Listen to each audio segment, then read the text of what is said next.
Encore dans le filet des éléments de la 11e région militaire sous le commandement du général-major Jonas Sapadiri, 19 miliciens Mobondo, parmi lesquels une jeune fille, tous arrêtés après une attaque de la milice Mobondo au pont Kwango la nuit du 3 juillet 2023. Poursuivant la traque et la neutralisation de la milice Mobondo dans les territoires de Kenge et Popokabaka, le général-major Jonas Sapadiri, commandant de la 11e région militaire, a fait une descente dans les zones jadis troublées par ces miliciens pour s'enquérir de l'effectivité de cette opération, suivant ainsi les instructions du commandant suprême, le chef de l'État, Félix Antoine Tshisekedi Tshilombo, de la ville de Kenge, passant par Tchabakwenu, Wamba, Bukangalonzo Mission, jusqu'à la commune rurale du Pont Kwango sur la RN1.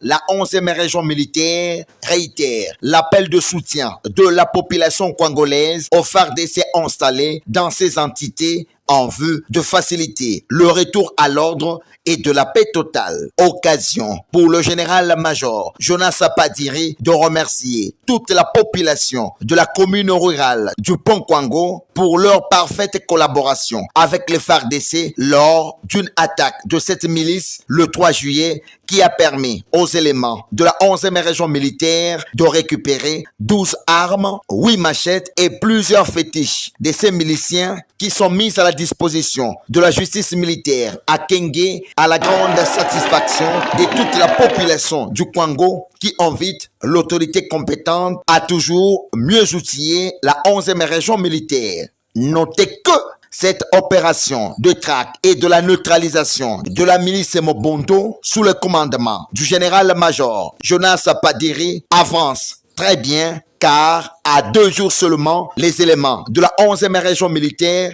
ont réussi à mettre la main sur 70 miliciens et rassurent toute la population qu'ils vont traquer ces Mobondo jusqu'au retour total de la paix. Mbote belé pour nabino nyonso dans les 5 continents o baza ba abonné à chaîne na biso moko Congo Liberté pe télévision oyo tango nyonso tozaka na posa ko yebisa bande ko na biso ko talisa bango maye ko leka la kata mboka na biso République démocratique du Congo auto ko senga kabino kaka ezande ko s'abonner parce que to ko tina kati ya opération 100K 100K avec Bino Tokobanga te parce que tant que Tokokisi 20K et ça qui n'a pété moi quelque temps kaka bosungi biso Tokokisa qui 20K kaka na elongo na Bino pe Tokokisaka 100K wana de to sengi Bino c'est vraiment celle peut-être oyo beaucoup apporter biso comme aide vraiment bo abonner bo s'abonner ko yebisa pe moninga na yo à s'abonner ko tia ba j'aime j'aime vraiment ça serait vraiment encore une bonne demande dans ça vraiment aimer émission s'il faut ko kabola émission parce que to ya kate awa ko ça l'aventure ko loba makambo ezate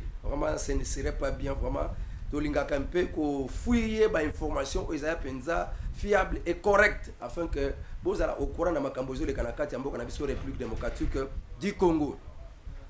Na pesi mbote na ngai papa Jean-Marc Saino kuna na Ituri aza coordinateur ya ONG PAVVDH PAVVDH pe ONG wana ya assistance aux victimes de violences des droits humains. Alors yende akokamba kango na pesi mbote na yo ebele papa Jean-Marc Saino kuna na kati ya Ituri wana mboka ba ana posa pe otindi la ngama ba dollar wana ezala bien talaka lisungi pona futur député et cause la pe bien na zela wali sungi la bino kunda talaka papa coordinateur na bike makamboza bien kuna Senko ana kati ya États-Unis Senko ozisa pona ko négocier transition sans faci zéro bungu tulu Senko akena mboka États-Unis bakene négocier kuna na bamboka ba mindele lolenge ni bakokende de transition sans président Félix Tshisekedi dans quelle constitution tangu Kabila salaki yao yo zaki ana te Senko est-ce que hôtel ko mona ke oh non transition après sans Kabila hôtel ko mona ngo Attends, tu vas réclamer, mais constitution tigala ko bango te. Donc ça n'a pas été. Quel que soit boko luka o ba transition, il y a que le président Félix Tshisekedi sera toujours là comme président parce que le président Félix Tshisekedi a kolongwa quand il aura un autre président élu, bah ça n'est pas cessation de pouvoir, pas par vos méthodes de coup d'état de poison, hein, bah manœuvre diabolique, anticonstitutionnelle. Ok, la belle kotambola, na ba villégiature, ba ni bembo ezanga na motina. Ok. Le président Félix Tshisekedi accuse le Rwanda de vouloir ridiculiser son gouvernement légitime en l'envoyant de discuter avec le 1-23. Kagame, c'est pour la première fois à Bandako Piolola. Oh non, RDC a refusé de dialoguer na 1-23. Il y a un président Zokomi Touna. Yoku tondi makanote ke wagresa kabisa. O appelle sel na monde mobimba. On dit makate ke o agresa kabiso. Mais monde entier est yebi. Que réellement le Rwanda est en train d'agresser le Congo. Et bakamwa que les États-Unis, la communauté internationale, va payer Russie sanctions pour agresser l'Ukraine. On a soutenu l'Ukraine de toutes les manières, les formes. Mais pour le Rwanda, on ne sait pas le condamner avec des sanctions et on ne sait pas renforcer la RDC avec des armes et des finances. Deux poids, deux mesures. Wana batunion sur la mokili mobimba. Bamona déjà que bateau et penza. C'est pour cette raison, na pesa vraiment félicitations et pas ya Papa Ladi Yangotikala, un sénateur de la RDC à Kendaki na moi vacances parlementaires kuna na kati ya Brésil à ken na kokuta na ba parlementaire européen à côté na kati ya parlement sous l'invitation de bango et asili koyebisa bango en tout cas hein, la communauté internationale finance Paul Kagame pour violer et tuer au Congo. En tout cas asili ko dénoncer biloko wana et ça passe la communauté internationale azangi ko pese tumbu na Rwanda azangi ko pese tumbu na 1-23 pour dire que ceux qui osent le battre c'est que vous êtes d'accord oyebi likambango oasima na bango et c'est quand bomba melazate nous sommes tous reconnaissants que lelo pasi ya ba congolais c'est la communauté internationale, États-Unis, l'Union européenne. La kati ya complicité ya makasi ba mema Laurent Désiré Kabila soko zi bukonzi ka kati la biso 300 km au pesa ngo Rwanda ba exploiter na bango. Voilà. Aboya na ye ba memena iliwa. Pasi na biso ba boma Lumumba pona koluka mboka ikota na indépendance ya solo ba pesa indépendance ba pesa ya solo te. Balinga ka batali boko na bango ba diriger ba commander ndenge ba mesana. Ti lelo baka na kati ya idéologie wana ya koluka ko dominer politiquement économiquement RDC moyen et ba ko développer zate. Papa côté ya Kabino les occidentaux. Ôtez vos mains de la RDC. Et ça m'a belé à dévaliser. La souffrance de la RDC, ce sont les occidentaux, la communauté internationale, avec 2 poids 2 mesures. Je ne sais pas imaginer ma grande puissance, ma bien grande puissance. Bankolo démocratie, mais bazana bango batumoko bazana kata démocratie. C'est pourquoi l'Afrique démocratie est kobi qui c'est kobongisa pays mon côté. Afrique biso to message sur royaume na biso. Jamais la démocratie est mais ma développement. Jamais. Mais mboka tango se développer ne mboka yango moko nde ekoki ko bimisa démocratie. Yango na mokonzi mboka asili ko yebisa bango ke SADC ezangai te Félix Tshisekedi mutu na bengisa SADC to RDC. SADC ye moko yebi na kati ya groupe otozali ke soki mboka moko enyo kwa mebundisami biso to kokotela mboka wana. Yango bango moko basenga ndengai gouvernement congolais ngai président Félix Tshisekedi pona bango ba ko intervenir basukisa makamba bitumba wana. Kaka la même communauté internationale bakena ko influencer ba payer belé akata SADC ba ya ko intervenir te comme l'Angola pe ba mboka mosusu. Voilà. Bundoki ya communauté internationale. L'auteur de nos souffrances, la République démocratique du Congo.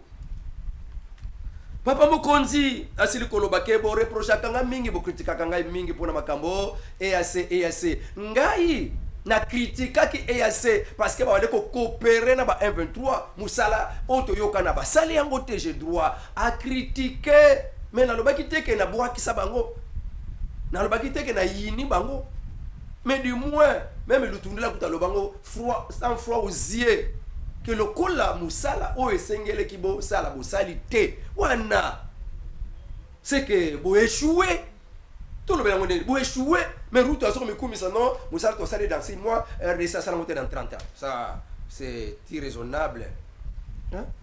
Ya mkonzambo ka yebisi EAC alors Sadek akoya na ye mais aboyi ko ya ko kutana ko sangana pe ko s'affronter na EAC ndenge bayokana ki kobima na 8 septembre abima nano bongo force EAC Sadek force Sadek ekoya EAC abima nano est-ce que EAC kobima force régionale kobima parce que ya ndemi tungisi accord en 2013 et kate yango Kemboko wana fallait pas déclarer ngo zone sinistrée pardon pe bazala nakatia statut particulier na bango donc ezala mboka moko susu kozala kati na RDCT bazala no lenge na bango ba ko sécuriser bango. C'est pourquoi la force régionale na article 5 article 6 article 4 5 6 kuna ya kati ya accord ya ba 123 avec le gouvernement il y a 2013 sur côté kotanga biloko wana comment la RDC a été vendue déjà depuis le temps de Kabila. Bataba Remo Chibanda dire au Rwanda que service ya militaire à Rwanda ya sécurité à Rwanda pe renseignement à Rwanda bakokota na la RDC circuler dans les 9 frontières. Bako na banko postuler na ba postuler sa RDC. Ça c'est vendre déjà le pays. Notre armée et ça plus de tout généraux, majors, tout ça bah, au grade d'officier. Peu de autochtones qui a déjà un projet pour affaiblir Mboka. Il faut d'abord commencer par affaiblir l'armée. Et on se dit, vous savez que l'armée est infiltrée jusqu'à la moelle, jusqu'à Nakatia Mikoua. Mais Nakatia Mikoua. Donc, le président Félix Tshisekedi, en tout cas, il y a même Ramaphosa que, en tout cas, dialogue, on est aussi mati, on est aussi sabatu na makamba kol eleka là des choses passées. Tango yako kendi liboso ekoki. Alors, information mon combattu mon combattant la forage ya kutimu la mabulu ya mai pona kozwa eau de qualité. Ba yebsinga ke soko moni mutu na kimbanseke na maluku na ntele minkao kuna na plateau même na Selemba ubumbu. Oya lingi ba timulele bula forage pona kozwa mai de qualité a contacter ngai nako yebisa ba oyo ba yebi musala wana ba expert na mbongo ya muke ba kosala musala okokoma na libulu na yo ya forage pe okubanda koteka mwa ba mai na yo ekozala malamu soki ya yo moko pe osala mpo na yo moko eza problème te ba ONG balinga kosunga population ba association soki mutazana ko makanisi ya kosalisa mabulu ya mai ya va forage bana abengana numéro plus 243 89 92 51 866 nasuka. Alors nde wana eza nango moi appel moko boy mais loko yo ya CAS Commission africaine pour la Commission africaine pour la sensibilisation des élections hein? CAS wana basali déclaration ils accusent le pouvoir de planifier et d'organiser les actes de kidnapping pour éviter d'organiser les élections. Ah, tika tangi la wana mpenda na kati information o na komaki kaka na papier mais yo kama kambuba ba komba loba na kati information. Acte de kidnapping à Kinshasa. La CAS accuse le pouvoir de planifier et d'organiser ces actes pour éviter d'organiser les élections. Wana CAS mtazoluba.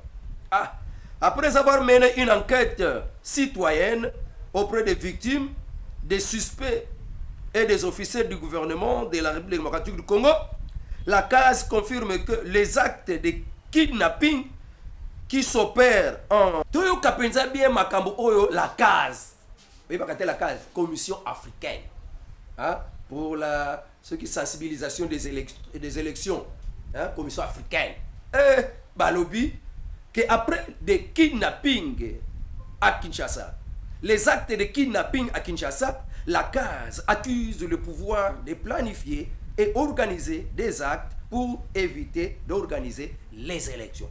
Ah, donc pouvoir en place kaka mutawasa la bongo pour empêcher que l'élection soit d'après Batou Bandoki. Yo kama kambazoloba.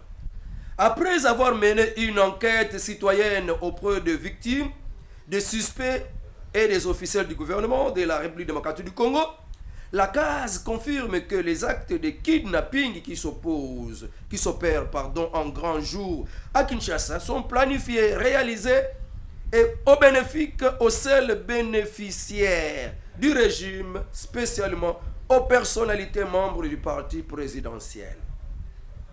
D'après les enquêtes réalisées du jeudi 29 juin au 5 juillet 2023, la ville de Kinshasa enregistre environ 300 cas de kidnapping par jour.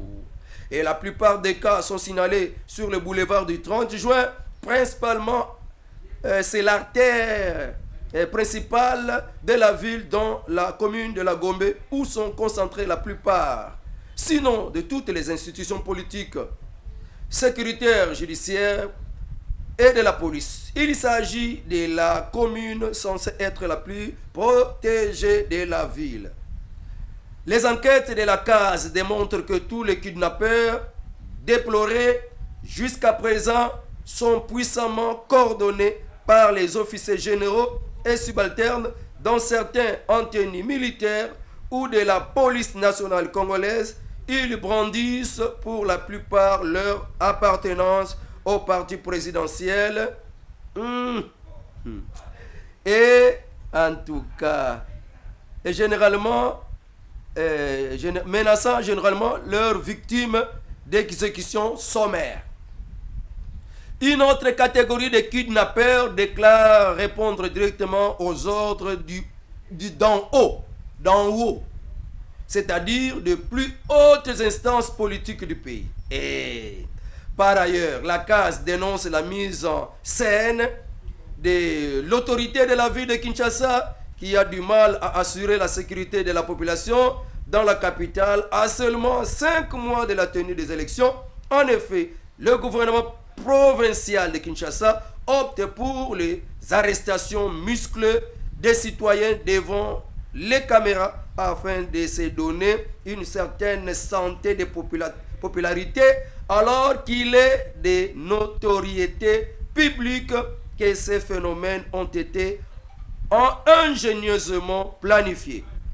Il se trouve malheureusement que parmi les personnes interpellées, plusieurs ont déjà déclaré leurs innocences. C'est aussi le cas pour d'autres jeunes dont les photos ont été imprudemment publiées sur les réseaux sociaux alors qu'ils ne figurent pas parmi les présumés terroristes. Oh!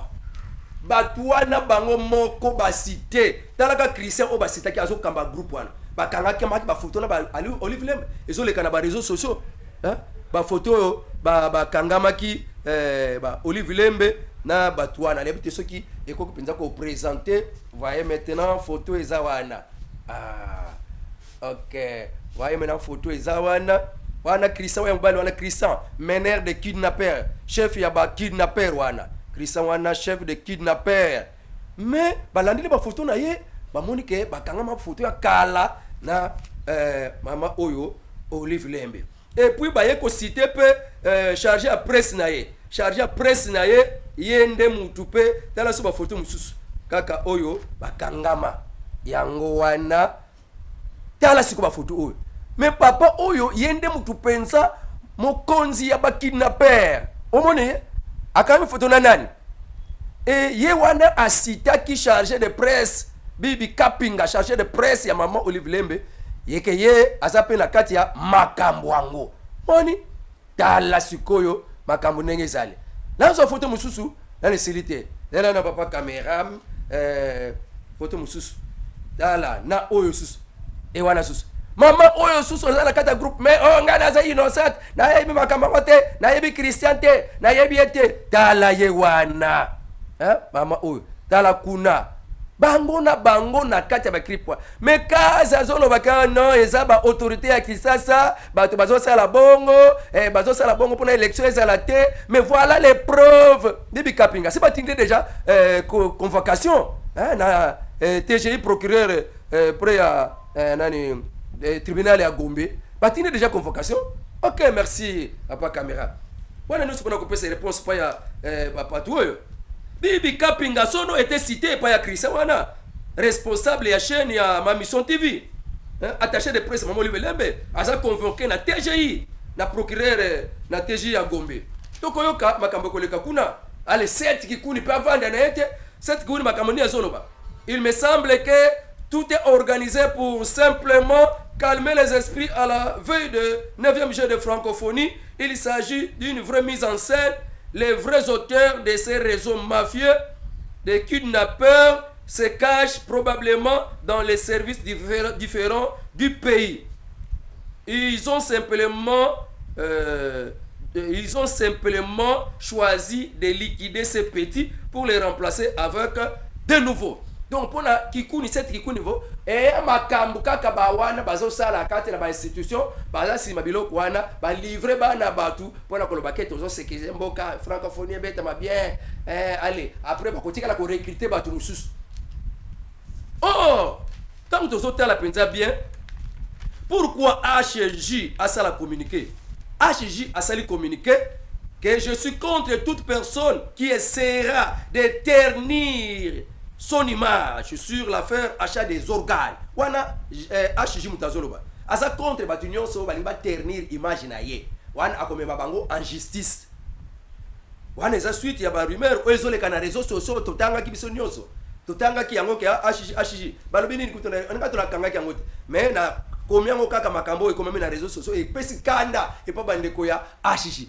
Keba bada ko menacer bato ba sala bongo batangi pe bato HJ batangi na kata réseaux sociaux basolo baké l'hôpital HJ azana laboratoire moko ezala ngiringiri pembeni ya boulangerie UPAC kuna nde laboratoire wana nde basombaka makambu ya ba organe ba rein kuna nde somba makakuna. C'est pour cette raison que le groupe de kidnappeurs na Kisasa est commis belé parce que basombi ya ba organe wana bazana kata ya laboratoire wana ezakuna yango pona kokata makambo wana esengeli kokanga laboratoire wana pe ba ndeko nyonso ba ende wana bazala ba click wana bazaka ba click wana kolandela bango kokanga biloko wana kosila mitaka to kokanga kaka bana to kokanga kaka ba jeune to kokanga ba jeune ba kokanga ba recruter na bango mususu parce que baza à la base bango bakangi bango te même makambo mobondo bazala ki à la base makambo mobondo les hommes politiques étaient cités de côté, il y a opposition, mais ils sacré, basala qui cité. Ils ne sont jamais inquiétés. On a besoin de la place, ce n'est pas normal.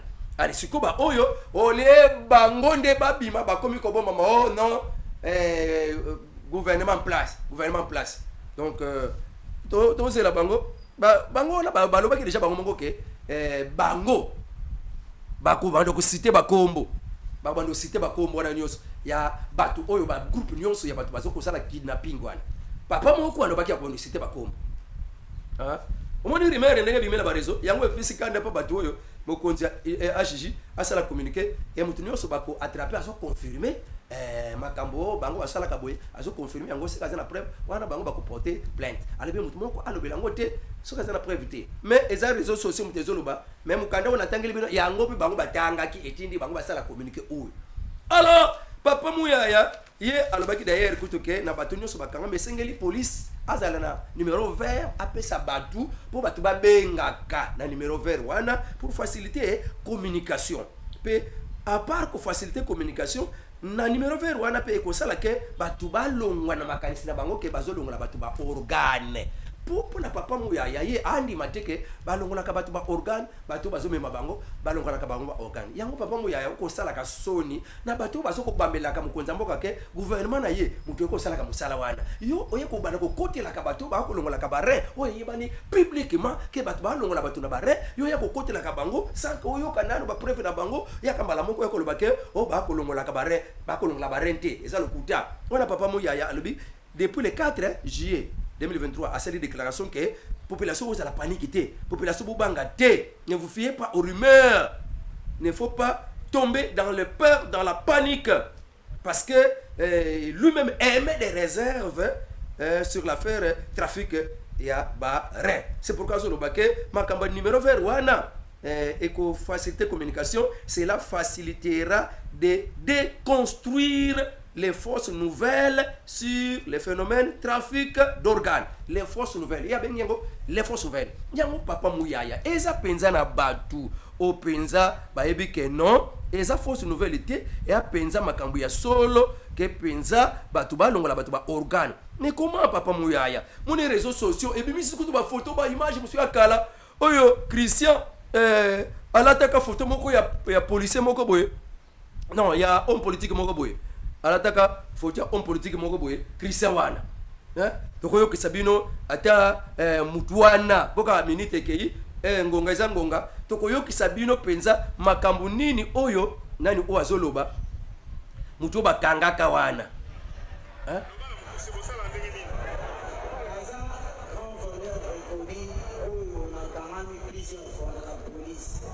Ya zalakani kusala makambu wana atika na ye.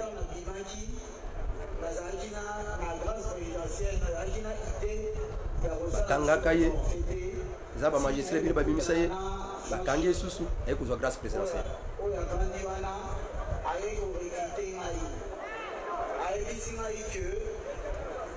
Il faut beaucoup m'avancer là-bas enlèvement. Il y a des gens qui sont dans une équipe là, l'équipe est bakangai bango, baké en prison. Ayebi singai na lina sur les deux sur les gueules mon major sur le bakuna mamba organe.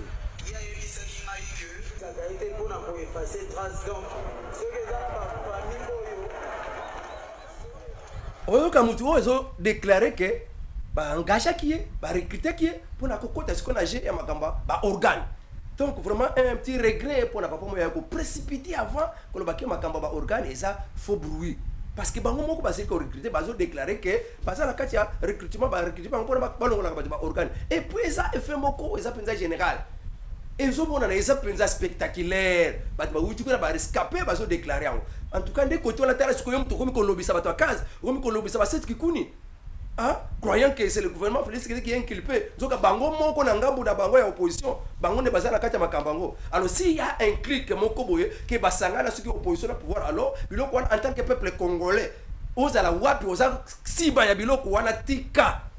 Et to sengi penza justice à l'ande la mutunyo sur quel que soit son côté, quel que soit qui il est en politique derrière biloko wana, nous demandons que justice a prouvé biso kaza justice ba sakani le pétro ba fingi pétro que maintenant a prouvé que ils sont capables même d'arrêter un ministre tant oza inculpé na biloko wana même oza la nani soko oza inculpé na biloko oyo. En tout cas ne na suki salanga kawana parce que ngonga ezande ngonga. Que Dieu bénisse vraiment tout le monde qui a été vraiment attentif pour nous makambo kanabiso sur le kidnapping mboka exactement kimiate zambasala batu yeba komiko kima neve misha francophonie pour kaka kimia ezate sécurité ezate bana bakomiko boya boya na bango ti to kotikela kabiso moko sonie nani bazasi mabilo kwana en tout cas il doit être arrêté beaucoup tikela le président Sony akokate ko organiser donc il y avait des gens qui étaient derrière pour nako mais mabilo koyo ke batu bakima francophonie et salamate mbongo nzoka ezaki déjà dépensé batu bazo bunda pour kotonga bandako mais ça la batu moko ba déranger na bango. C'est pourquoi nous demandons vraiment qu'il y ait vraiment collaboration pe ozokamba sunga ba population bazala kimia okozala kimia pe yomoko. Merci beaucoup. Numéro de téléphone plus 243 89 92 51 866. C'est moi Manianga, le communicateur et de presse. En tout cas la prochaine avec Dieu nous faire des exploits. Le gouverneur du Nord Kivu, le lieutenant-général Constant Ndima, a réceptionné ce mardi 4 juillet 2023 au musée de Himbi 4 ambulances pimpant neuves, dont d'un opérateur économique de la place. Tous ces véhicules sont médicalisés avec des équipements modernes pour répondre aux besoins de l'armée congolaise en cette période de guerre qui écume la contrée. C'est avec un sentiment de gratitude qui a caractérisé le gouverneur de province lors de la réception de ces véhicules 4x4. Pratiquement, ce sont des cliniques mobiles offertes par un opérateur économique du Nord Kivu pour soutenir les efforts que ne cesse de fournir le chef de l'État, le président de la République, commandant suprême des forces armées, pour appuyer les forces armées de la République démocratique du Congo, les militaires au front. Ce sont des véhicules ambulances pimpant neufs, médicalisés. Nous profitons en ce moment, au nom du chef de l'État, de toute notre hiérarchie militaire, pour dire un grand merci à ce fils du pays, à ces fils du Nord Kivu, ça va remonter aussi le moral des militaires au front. Ce bel exemple de ces dignes fils du terroir est à imiter pour d'autres compatriotes congolais.